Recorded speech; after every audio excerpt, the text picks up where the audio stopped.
বিটিআৰক লৈ আমাৰ প্ৰচেষ্টা ইতিমধ্যে আৰম্ভ হৈছে। ওদালগুৰিত পীযুষ হাজৰিকা, তামুলপুৰত জয়ন্ত মল্ল বৰুৱা, বাক্সাত ৰঞ্জিত দাস, চিৰাঙত কৌশিক ৰায় আৰু কোকৰাঝাৰত অশোক সিংঘাল। এই পাঁচজন মন্ত্ৰীৰ লগতে আমাৰ দলীয় কাৰ্যকৰ্তাকো আমাৰ সভাপতি দিলীপ শইকীয়া ডাঙৰীয়াই মনোনীত কৰিছে।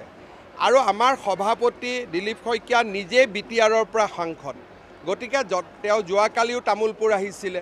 আমি যথেষ্ট চিৰিয়াছলি ইলেকশ্যনটো খেলাৰ বাবে চেষ্টা কৰিম। UPPLৰ সৈতে আসন বুজাবুজি নহয়, কিন্তু এটা ভাল পোৱাৰ ভাৱেৰে ইলেকশ্যন হ'ব। কাজিয়া পেচাল নহয়, সমালোচনা নহয়। আৰু ক'ৰবাত যদি আমাক তেওঁলোকে অনুৰোধ কৰে যে এইখন আসনত আপোনালোকে খেলিব নালাগে, আমি নেখেলোঁ। এটা ভাল পোৱাৰ পৰিৱেশৰ মাজেৰে আমি নিৰ্বাচনটো খেলিম। হাগ্ৰামা মহিলাৰ ক্ষেত্ৰতো আমাৰ শুভেচ্ছা আছে, কাৰণ তেওঁ আমাক ৰাজ্যসভাৰ ইলেকশ্যনত ভোট দিয়ে। গতিকে বড়ো ৰাজনৈতিক দলৰ লগত আমি সংঘাত নকৰোঁ। আমি আমাৰ ৰাস্তাত আগবাঢ়িম আৰু সকলোকে আমি বন্ধু হিচাপে লৈ আগবাঢ়িম। আপোনালোকে জানে যে আমাৰ ভাৰতীয় জনতা পাৰ্টীয়ে সমাজৰ সকলোকে লগত লৈ আগবাঢ়িব খোজে। বৰাক উপত্যকাই ভাৰতীয় জনতা পাৰ্টীৰ বিকাশত এক বিশিষ্ট বৰঙণি আগবঢ়াই আহিছে।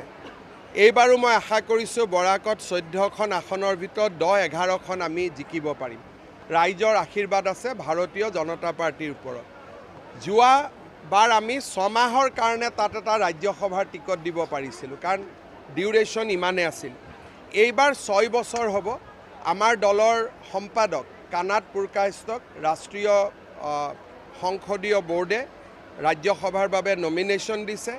আজি হয়তো AGPও নিজৰ নমিনেশ্যন ঘোষণা কৰিব আৰু দুইখন আসন আমি জয়লাভ কৰিম বুলি আমি আশা কৰোঁ। বিটিআৰক লৈ আমাৰ প্ৰচেষ্টা ইতিমধ্যে আৰম্ভ হৈছে। ওদালগুৰিত পীযুষ হাজৰিকা, তামুলপুৰত জয়ন্ত মল্ল বৰুৱা, বাক্সাত ৰঞ্জিত দাস, চিৰাঙত কৌশিক ৰায় আৰু কোকৰাঝাৰত অশোক সিংঘাল। এই পাঁচজন মন্ত্ৰীৰ লগতে আমাৰ দলীয় কাৰ্যকৰ্তাকো আমাৰ সভাপতি দিলীপ শইকীয়া ডাঙৰীয়াই মনোনীত কৰিছে।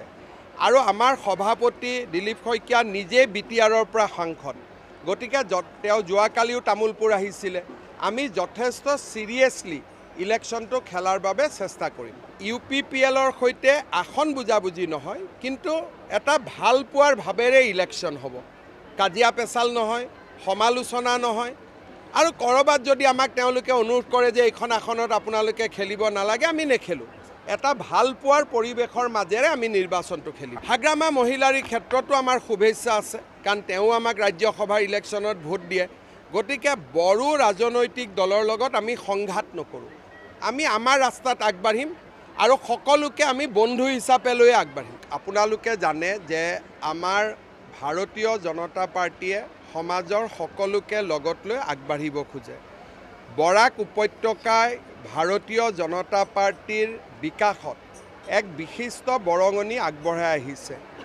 এইবাৰো মই আশা কৰিছোঁ বৰাকত 14খন আসনৰ ভিতৰত 10-11খন আমি জিকিব পাৰিম।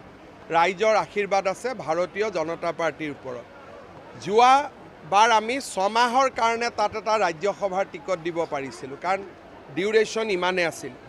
এইবাৰ 6 বছৰ হ'ব। আমাৰ দলৰ সম্পাদক কানাড পুৰকায়স্থক ৰাষ্ট্ৰীয় সংসদীয় বোৰ্ডে ৰাজ্যসভাৰ বাবে নমিনেশ্যন দিছে। আজি হয়তো AGPও নিজৰ নমিনেশ্যন ঘোষণা কৰিব আৰু দুইখন আসন আমি জয়লাভ কৰিম বুলি আমি আশা কৰোঁ।